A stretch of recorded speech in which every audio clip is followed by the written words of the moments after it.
Hello everyone, welcome back to Story Time. We are currently reading Ninja Nan Strikes Again by Annaliese Matheron, and Annaliese is a local author who has very kindly said we can read her stories. So, Ben is now spying or going to spy on his aunt and brother, or great aunt and brother, while Mrs. Gillespie and Pixie wait in the car. Ben's got his special communication watch on though, so if anything happens he can call Mrs. Gillespie. Let's find out. So we're on chapter 6. Not much fun at the fair.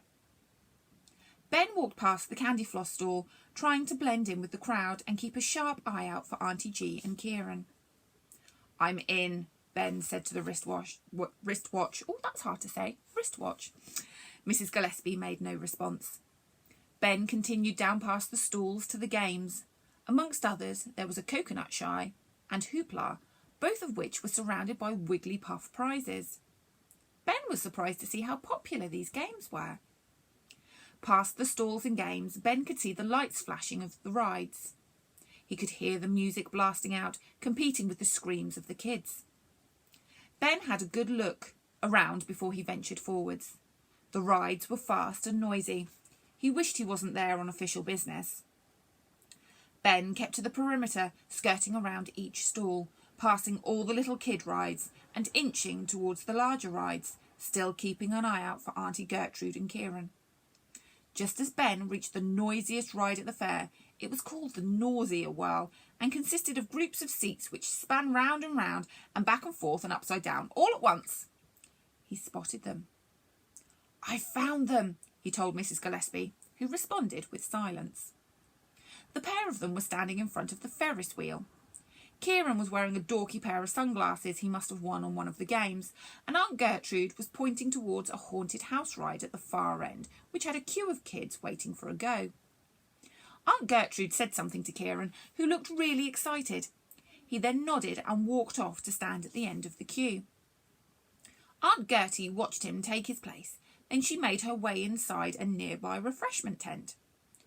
Ben stalked around the ride so he could get a better view of the haunted house and keep watch on Kieran. As Ben reached his new vantage point, he could see a large group of dazed teenagers come out of the haunted house.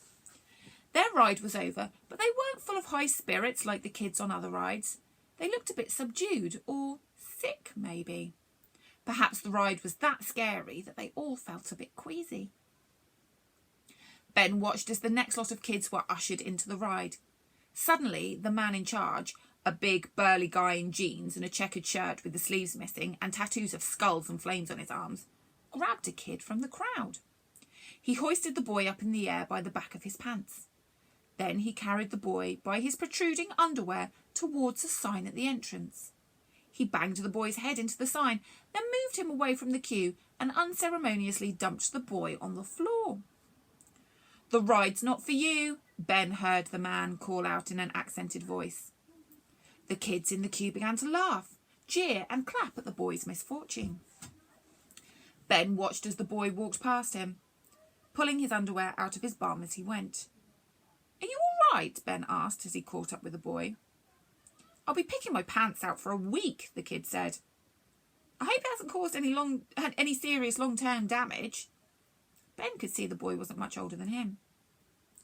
Why did that guy kick you off the ride? Ben asked as he tried to not look at the boy pulling away at the back of his trousers. I'm not old enough. Only teenagers are allowed. They probably think it's too scary for the likes of us, he said, motioning towards Ben. Ben nodded his head in agreement. But I think I can handle it, the kid continued. They're letting my big sister go on, and she's a right wuss. Can't even watch Scooby-Doo without getting scared. Ben gave a little chuckle. Well, I'll see you then, the kid said, and off he went, walking slowly and wide-legged to queue for another ride. Bye, Ben called, and went back to his lookout post. Auntie G hadn't come out of the refreshment tent, and Kieran was right at the front of the queue waiting to go in. Ben took a few photos of the front of the ride, and then he let Mrs. Gillespie know what was going on. There's no way they'll let me on, so I'm going to sneak around the back for a look, he told her. The back of the ride was a lot less glitzy than the front. The ride was contained within a giant tent, not at all dissimilar to a big-top circus tent. A generator clattered away noisily on the grass outside the tent, its black electrical cables snaking their way under the thick fabric of the tent to give life to the ride. The generator and the back of the ride were encapsulated by chainmail barriers that were anchored into heavy concrete blocks. Ben pushed his backpack between two of the chainmail panels, then squeezed himself through the gap, stepping over the concrete block into the no-man's land surrounding the tent. Ben didn't waste any time hanging around in the open. He passed the spluttering generator and found a loose flap of the tent. It was pitch black inside the ride. Ben could hear a low thwomp, thwomp sound. He thought it might be the generator, but it sounded like it was coming from inside. With hands extended to feel his way around, Ben set off. He found a smooth wall and followed it round. The noise was getting louder and louder. He took a few more steps forward, keeping his hands on the wall. Just then, Ben saw a light coming from the left, and he could hear lots of excited voices. The next group of kids must have been let in. Kieran would be one of them. Ben felt the air around him stir and cause a wind which grew stronger. Ben suddenly saw several carts full of screaming teenagers loom past on a track a couple of metres away. That was close. Ben swung his backpack round on one shoulder and pulled out his torch. "There's no one like you!" the Wigglypuff suddenly proclaimed. Ben clutched the bag towards him to muffle the sound.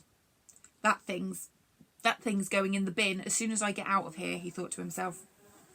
With the torch on, Ben began to follow the track that the cart had taken. As he turned a corner, he began to hear a different sound.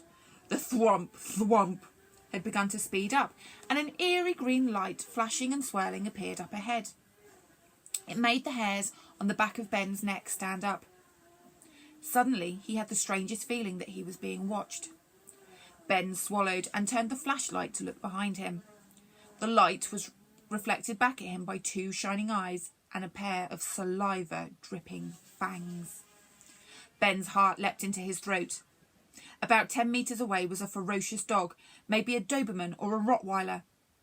Ben froze for just a second, and then the adrenaline cut in. He turned and ran down the track, the dog close behind him. Ben could see the strange light up ahead. He was running fast. The torchlight was shining all over the tracks. The dog was getting closer. Suddenly, the track forked. One path was total darkness, and the path which veered off had the strange glowing light emanating from it. Ben opted for the dark track, but as he ran past the other one, he saw a big screen with swirling back and green coming from it. In the centre was the head of a man which reminded Ben of the Wizard of Oz. All the carts were stationary, and the teenagers were watching the screen in silent expectation. Ben kept running. He could hear the dog snarling at his heels. Then he saw a small chink of light off to one side. Ben headed straight for it, almost tripping on the tracks. He stumbled forward and found another opening at the side of the tent. Ben threw his hands over his eyes as the twilight blinded him, but he kept running. When his eyes adjusted, Ben threw a look behind him. The dog was still following. Ben did a double take. It wasn't a Doberman or a Rottweiler. It was Pixie. Ben ran faster. He tore through the fair while people gasped in awe at the young boy being hunted down by the bundle of fluff. Ben was almost at the entrance when Pixie finally caught up. "Not the ankles, not the ankles," Ben pleaded. He knew all too well that Pixie's jaws were strong enough to break bone. Ben's ankles, however, were safe. Pixie was after something a little higher up. Unfortunately, he missed the backpack and managed to get Ben's bum instead. Ben screamed and waved his butt from side to side, trying to get the little brute to let go. The ripping of material signalled that Pixie had released him. The cold waft of air over his buttocks let Ben know that he had, however, taken a large portion of his pants with him. People started to laugh at Ben and his bare cheeks. Pixie started circling Ben, growling again with his teeth out. Ben reached inside his backpack and pulled out the Wigglypuff. "You want this?" he said, waving the Wigglypuff. Pixie stopped growling, sat on the floor and lifted his paw. "Ah," chorused the gathering crowd. "Go get it," Ben shouted as he pretended to throw the Wigglypuff over the crowd. He wasn't about to let go of the only bit of leverage he had over the evil mutt. The stupid little dog ran straight off into the crowd, and so did Ben, albeit in the opposite direction. Ben got back to Mrs. Gillespie's car and slumped into the back seat. "What happened to you?" Mrs. Gillespie squeaked as she looked at his dishevelled appearance. "Your dog is what happened to me," Ben said. "What are you talking about?" Mrs. Gillespie said in a cold voice, her eyes narrowing in on Ben. "He attacked me." "Nonsense," Mrs. Gillespie said. Then Ben heard a little growl coming from the front seat. "How did he get here?" Ben said. Mrs. Gillespie tightened her gaze, boring holes into Ben. Has he been here the whole time? Are there two of these menaces in the world?" Ben demanded. "There is only one Pixie," Mrs. Gillespie said curtly. "And no, he hasn't been here the whole time. He just got back. I let him out for a wee." "Humph," Ben snorted. "Well, we've been sitting here well over an hour," Mrs. Gillespie said. "What? Oh no, I'm going to be late for tea now," said Ben. "Relax," Mrs. Gillespie said with a wicked smile. "We'll get back in time for dinner." Ben wished he hadn't said anything. The drive home was even more perilous, but they made it back just in time. I think something's going on at the fairground. What do you think? Something strange is happening in that ghost train ride. Maybe Auntie G knows something that we don't know.